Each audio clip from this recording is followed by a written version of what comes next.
todos vocês, estamos aqui reunidos para mais uma aula de Geografia. Eu sou a professora Ludmila Dutra. Vamos agora verificar o que estudaremos na nossa aula 13. Na aula 13, gente, o objeto de conhecimento: urbanização no Brasil e urbanização no Amazonas. Então, vamos agora verificar também o nosso detalhamento: processo de urbanização, hierarquia urbana no Brasil, metrópoles, capitais regionais, centros subregionais, centro de zona e centros locais, regiões metropolitanas brasileiras, cidades gêmeas ou transfronteiriças, cidades dormitórios e a região metropolitana de Manaus. Então, vamos agora para o momento da nossa aula.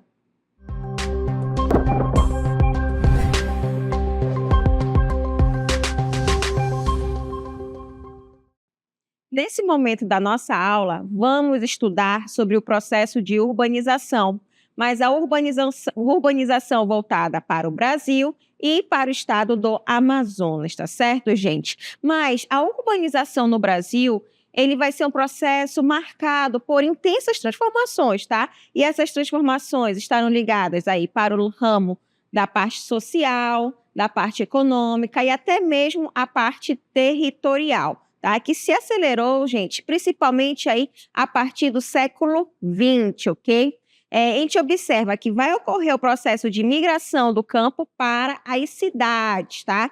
E, consequentemente, isso vai desenvolver aquelas áreas. Mas também o processo de industrialização e a concentração de serviços, né, fizeram com que o país ele se tornasse aí majoritariamente urbano, tá? Onde a maior parte das pessoas começam a viver aí nas cidades. Já no Amazonas, a gente observa que esse processo, gente, assumiu aí características mais próprias e influenciadas principalmente aí por dinâmicas da floresta. Vai estar ligado aí à natureza, à parte ambiental, mas além da floresta, a parte dos rios, né, como vias principais aí de integração e também pelo papel central da cidade de Manaus como capital, né? E, consequentemente, como uma metrópole regional, tá? E compreender como as cidades se formaram, elas se desenvolveram, cresceram e se conectaram entre si,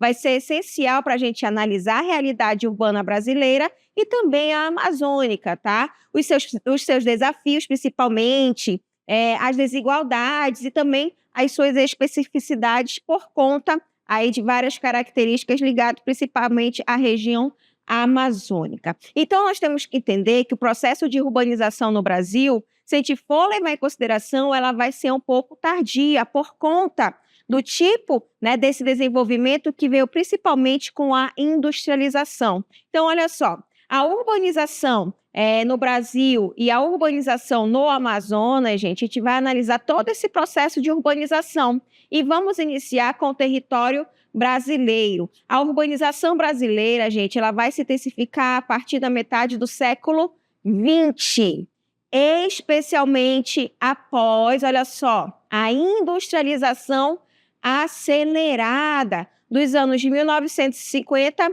até aí meados de 1970, ok? Então, a gente, quando fala sobre urbanização, vamos estar relacionando aí com o processo de industrialização. Se a industrialização brasileira ela foi tardia, o processo de urbanização também acabou se tornando tardio no nosso país, tá? Porque a maior parte da população brasileira ela vivia na parte campestre, né? Na zona rural. Tendo essas mudanças que começam a surgir por conta das indústrias, começa aí o êxodo rural e as pessoas elas começam a ir para essas áreas próximas às indústrias que começam a formar essas cidades, tá? Agora, esse processo de urbanização no Brasil, gente, vai ter características aí, tá? E essas principais características que a gente vai estudar, gente, vai ser aí o êxodo rural, né, que foi motivado principalmente por conta da Mecanização agrícola, aí já ocorrem essas mudanças, onde o ser humano, a mão de obra, ela começa a ser substituída pelas máquinas. Então, esse êxodo rural, essa saída das pessoas do campo para as cidades, vem por conta dessa mecanização agrícola. Além disso, a concentração fundiária, onde grandes áreas de terras, né, pertenciam somente a um dono, e essas pessoas, né, não satisfeitas, começam a sair dessas áreas de concentração fundiária e irem para as cidades também, tá? E, consequentemente, a busca por melhores condições de vida, essas pessoas começam a sair, né, dessa área do campo e irem para essas cidades em busca de emprego, por exemplo, nas primeiras indústrias, e isso foi ocorrendo, o crescimento rápido, né, gente, consequentemente, ocorre de forma desordenada, né, aí das cidades. Então, tudo isso, a gente observa essas características desse processo de urbanização no Brasil. Tendo esse crescimento rápido e desordenado das cidades, nós teremos aí a formação de periferias, né, e desigualdade socioespacial. Gente, quando a gente fala, né, de formação de periferias, o que isso significa? São as áreas em que as pessoas com menor poder aquisitivo vivem também. Mas periferia, gente, na geografia também significa áreas distantes do centro principal ali, tá? Então, periferia na parte geográfica, ela não significa somente aí pessoas que vivem com menor poder aquisitivo, não, são áreas que estão distantes de uma área central daquela cidade, tá? Então, a gente observa que vai ocorrer essas formações de periferias, porque na parte central tudo é mais caro, e quando vai mais distante do centro, então isso, nesse período aí de formação da urbanização brasileira, já se tinha essas áreas centrais bastante habitadas e, consequentemente, tudo se torna mais caro, principalmente os terrenos. Então, as pessoas que estão chegando do campo começam, né, a se estabelecer principalmente nessas áreas mais distantes, por isso que ocorrem essas formações periféricas, tá? Então, essas características de urbanização com a formação de periferias e, consequentemente, ocorre o quê? Uma desigualdade socioespacial, porque o poder público, naquele período, tinha o maior objetivo de desenvolver as partes centrais e começa a esquecer um pouco ali essas partes mais distantes do centro, essas partes periféricas, provocando essa desigualdade socioespacial. Mas, além disso, vai ocorrer o quê? A concentração populacional nas regiões sudeste e sul. Mas, professora, por que vai ter essa concentração populacional nas regiões sudeste e sul? Por conta, gente, do processo de industrialização. Lembrando, onde é que ocorre principalmente esse processo de industrialização no Brasil? Principalmente na região sudeste, em São Paulo. Lembra da crise de 1929, onde o maior comprador de café do Brasil era os Estados Unidos. Teve a crise de 1929, então os Estados Unidos para de comprar esse café, então os cafeicultores, os barões do café, eles começam a observar. Então, esse processo de industrialização ocorre principalmente por conta dessa crise, tá? Então, a gente observa que, consequentemente, a região sudeste ela começa a chamar atenção, assim como a região sul. Então, por isso que acaba ocorrendo essa concentração, principalmente nas regiões sudeste e sul do Brasil, tá bom? Olha só, também vamos estudar, gente, que vai ocorrer o quê? Uma expansão recente, né, de cidades médias e também uma interiorização do desenvolvimento. E isso vem a partir dessas características da urbanização brasileira, tá? Agora, nessas características do processo de urbanização no Brasil, gente, até as primeiras décadas do século XX, tá? O Brasil, ele ainda era um país agrário, né? A maioria das pessoas trabalhavam realmente na área rural, né? Então tinha um foco, né, nesse desenvolvimento agrário. Então o Brasil era considerado um país agrário e a maior parte da população vivia no campo, tá? Então as condições históricas e também econômicas impostas pela colonização portuguesa acabou deixando essas heranças, né, desse processo de urbanização no nosso país, que acabou se tornando tardia, tá? Mas não para aí, não. A gente também vai verificar que a urbanização brasileira, ela tomou impulso a partir da década de 1930, por conta do quê? Do processo de industrialização. Como eu falei para vocês, a crise de 1929 vai fazer com que os barões do café comecem a investir nas indústrias, na manufatura. Então, o processo de industrialização vai ajudar nesse desenvolvimento urbano brasileiro. Tá? Então, realmente, se a gente for comparar com outros países, principalmente os países europeus, Estados Unidos, que já estavam bem adiante por conta dessa urbanização, por conta também do processo de industrialização, a primeira revolução industrial, isso a gente pode comparar e colocar o Brasil como sendo um país relativamente tardio em relação ao processo de industrialização e urbanização. Tá? Então, a partir das décadas de 1950, 1960, a urbanização, gente, ela se tornou mais intensa, realmente as indústrias estavam a todo vapor, começa a chamar a atenção das pessoas, né? Então, isso vai fazer com que a urbanização, ela realmente se torne mais intensa por conta, né, das indústrias, e também a gente observa isso muito aí na região sudeste do nosso país, tá? A urbanização, né, e a metropolização do Brasil, gente, nesse período aí de 1950, a gente observa que São Paulo e Rio de Janeiro continuaram crescendo em ritmo acelerado, até por conta da industrialização que realmente começa aí em São Paulo. Rio de Janeiro, bem próximo de São Paulo, também começa a se desenvolver por conta disso. E também outras cidades começam a crescer em ritmo acelerado, né, gerando uma forte tendência aí de concentração urbana em escala regional, principalmente na região sudeste e sul do Brasil, tá? E isso vai fazer, gente, com que comece a surgir uma hierarquia urbana, tá? E como é que vai ocorrer essa hierarquia urbana no Brasil? O nome já está falando, hierarquia. Quando a gente fala de hierarquia, é porque um vai ter um pouco mais de poder que o outro. É como se fosse uma escada, hierarquia, né? E no processo de urbanização do Brasil não vai ser diferente, tá? Então, a hierarquia urbana, gente, ela classifica cidades segundo suas funções, né? Vai também ser observado as suas infraestruturas, o que está ocorrendo ali para ter esse desenvolvimento mais adequado. O processo aí também de serviços e, consequentemente, a sua influência regional, tá? Então, a gente vai estudar também essa hierarquia urbana no Brasil, onde o principal serão aí as metrópoles. Gente, as metrópoles, a gente vai estudar que vai ter o seu desenvolvimento, passou aí, né, por diversas situações até chegar ao que é hoje. Então, as metrópoles, gente, são cidades, né, com forte concentração populacional, tá? Vai ter a sua concentração econômica e também de serviços altamente especializados, tá?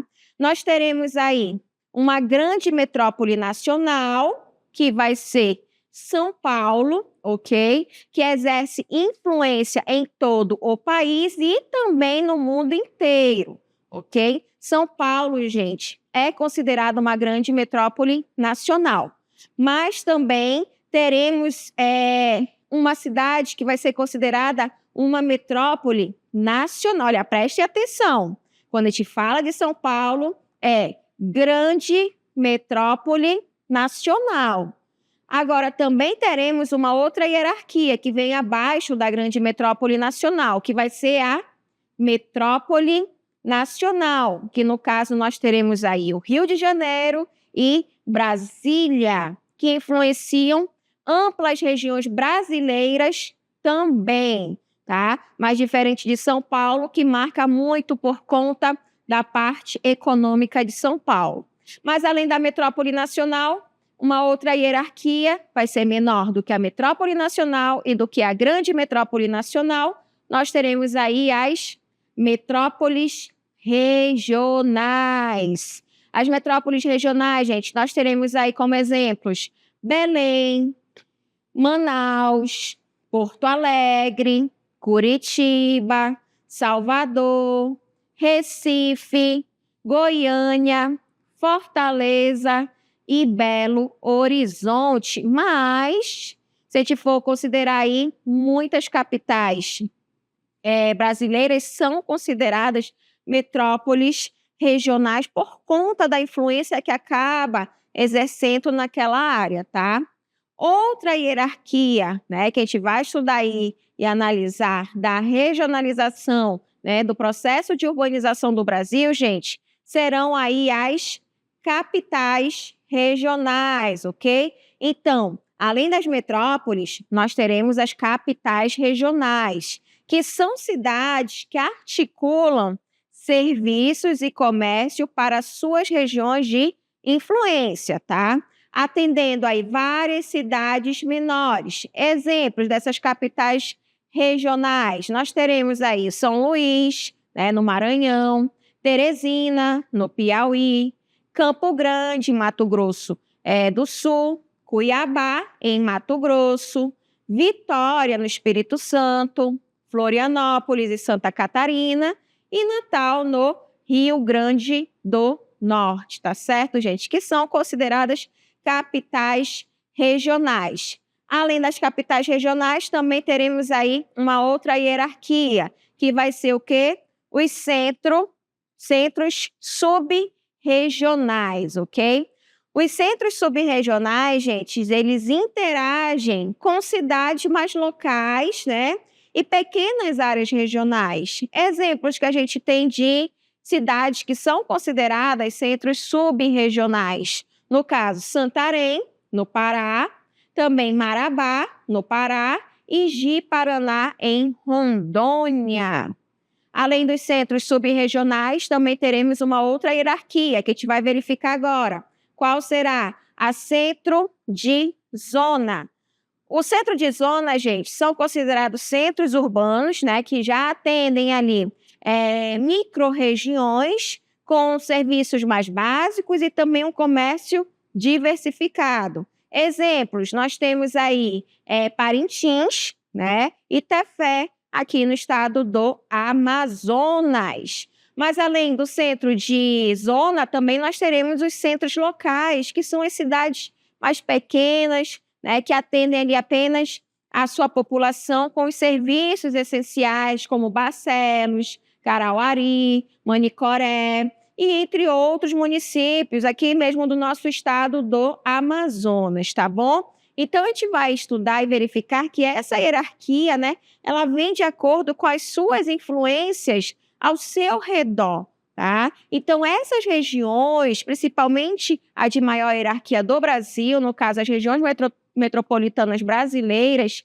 vão ser essas regiões que são formadas, né, pela integração, tá, socioeconômica entre uma metrópole e os municípios vizinhos, tá? Nós teremos, no caso, exemplos aqui, né? Belo Horizonte, né? Recife, Curitiba e também Belém, que tem a sua cidade principal e ao seu redor vamos ter municípios que acabam, né, sendo muito influenciados e influencia também essa grande cidade, tá bom?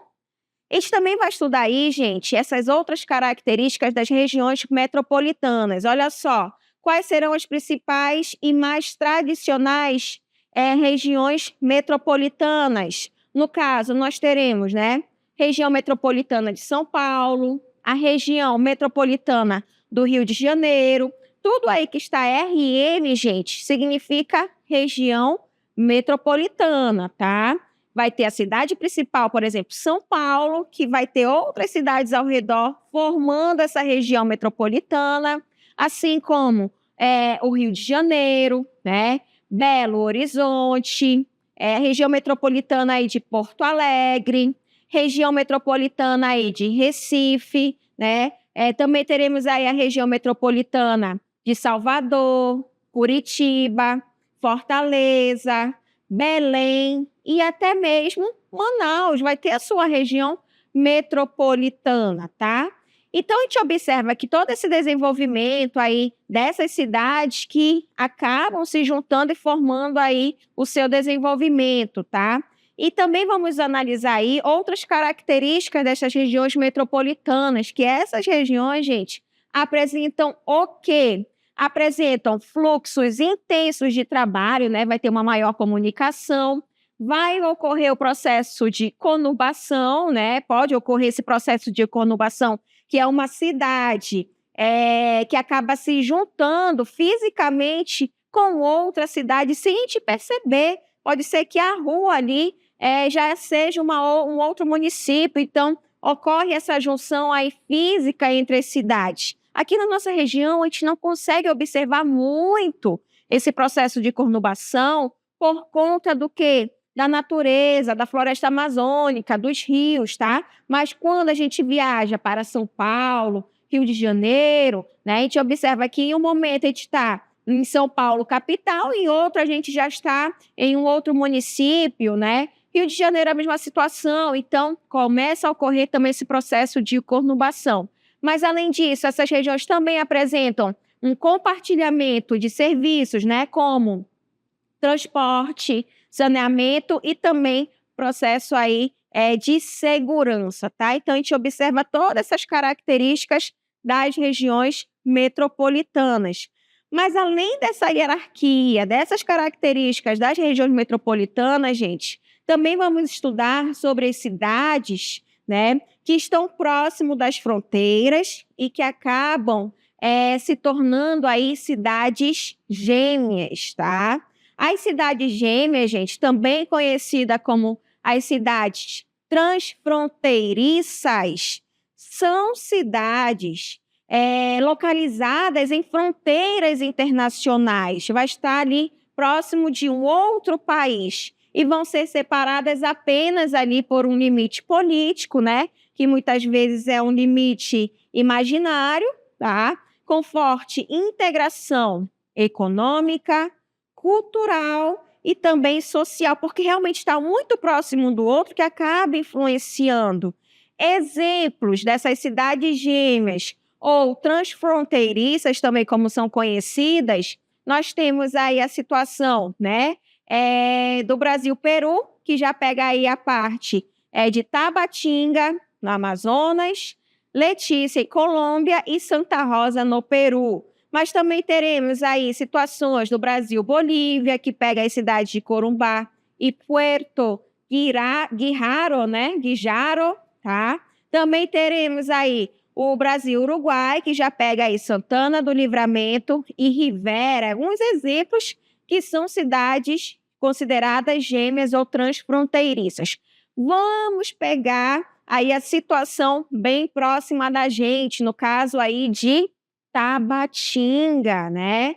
Tabatinga, a gente pode observar aí que uma área, né, vai ser o Brasil, tá? Mas uma rua somente, uma avenida, né?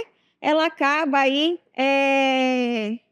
tendo essa divisão, ok? Então, aqui, a parte de Tabatinga, já nessa outra região, Letícia, que já é da Colômbia, né? E uma outra região, já que pega a parte mais natural, né? Vai ser aí a parte do Peru, tá? Então, a gente vai verificar aí que vamos ter essas divisões, que são consideradas cidades gêmeas. No caso, Tabatinga, Letícia, na Colômbia, e Santa Rosa, no Peru, ok?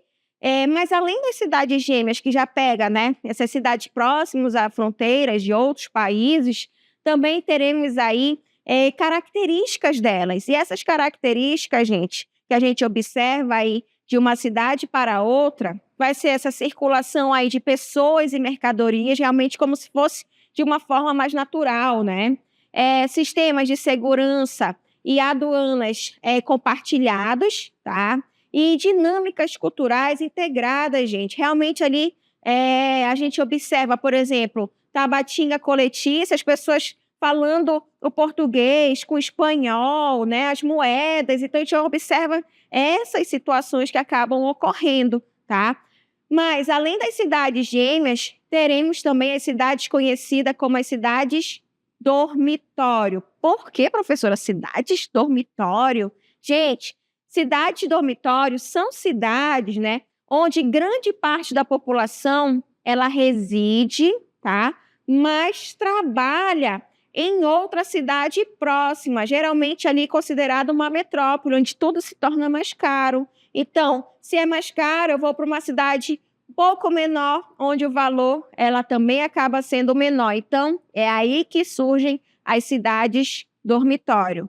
Exemplos: na região metropolitana de São Paulo, né, as pessoas, grande parte, trabalham em São Paulo, capital, porém habitam, vivem, moram, né? Ou até mesmo alugam uma casa realmente somente para dormir, como Osasco, Guarulhos, Carapicuíba, né? Então a gente observa isso, que as pessoas elas acabam realizando. E até mesmo essas pessoas trabalham na capital, São Paulo, tem a sua residência ali temporária, pode ser que seja temporária, realmente somente para dormir mais próximo do trabalho, mas pode residir em outra cidade, já é de outra cidade, outro município pouco mais distante dessa região metropolitana, por exemplo, pode ocorrer. Aqui em Manaus, a região metropolitana de Manaus, Iranduba e Manacapuru, né, em parte aí Manacapuru, que acabam sendo ligados aí pela ponte do Rio Negro, também pode ser considerado uma cidade dormitório. Então, a gente observa essas características também, tá? Então, essas características, né, de uma cidade dormitório, gente, vai ocorrer esse fluxo pendular intenso, né, entrando e saindo ali, uma baixa oferta de empregos mais locais nessas cidades menores e o crescimento rápido de conjuntos habitacionais, tá? E acaba ocorrendo também essa dependência da cidade central ali, que realmente tem um maior desenvolvimento. Então, a gente observa essas características das cidades dormitório. Isso tudo englobando essas características de urbanização do território brasileiro. Mas também vamos estudar sobre o nosso estado do Amazonas, como é que vai ocorrer esse processo de urbanização no Amazonas, gente. O processo de urbanização ocorreu principalmente aí com características mais próprias, tá? Por conta aí dos fatores naturais também, por conta do tipo de colonização que a gente teve.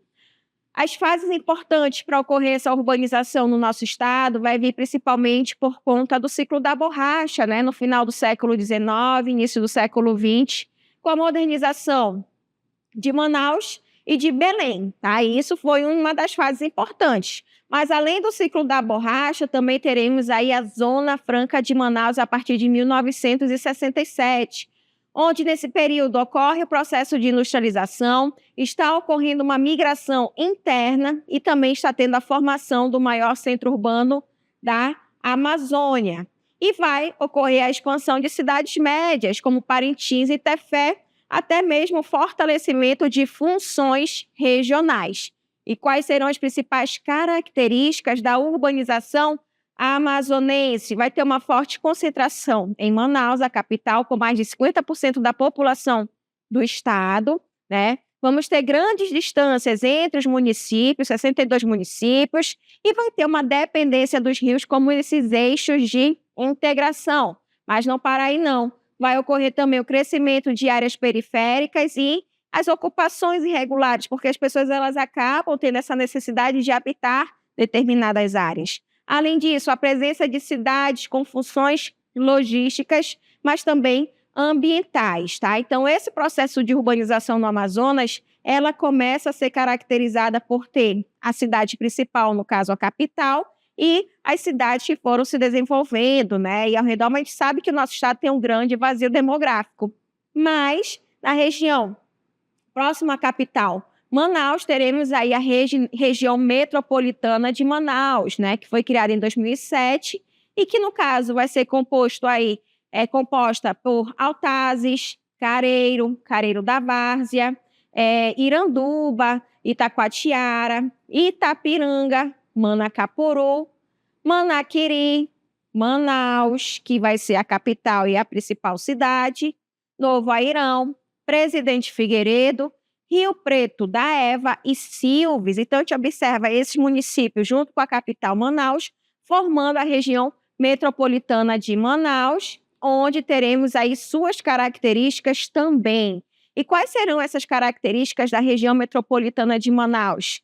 Nós teremos aí uma integração econômica e laboral muito forte, vai ocorrer essa intensificação de cidades dormitório com Iranduba, e também vamos ter uma expansão urbana após aí a construção da ponte Rio Negro. Mas também vamos ter essa dependência logística da Zona Franca de Manaus e alguns problemas comuns, né? Como uma mobilidade urbana, o saneamento e até mesmo a gestão de resíduos, né? De lixo aí que a gente tem certas dificuldades em vários municípios. Então, a gente tem que entender que a urbanização no Brasil e também no Amazonas, a gente acaba revelando as cidades que formam e também se conectam, que enfrentam desafios comuns e mais específicos, né? E também reconhecer, gente, esses processos aí acaba ajudando a entender as desigualdades, né? A organização do espaço e até mesmo o papel das metrópoles na vida cotidiana ali da população. Então, a gente observa aqui todo esse desenvolvimento que acaba ocorrendo, né, entre os municípios, em relação à urbanização brasileira e até mesmo do Amazonas, coloca para a gente o desenvolvimento que está ocorrendo e o que a gente espera aí para o futuro, tá certo? Então, assim, a gente finaliza esse momento da nossa aula.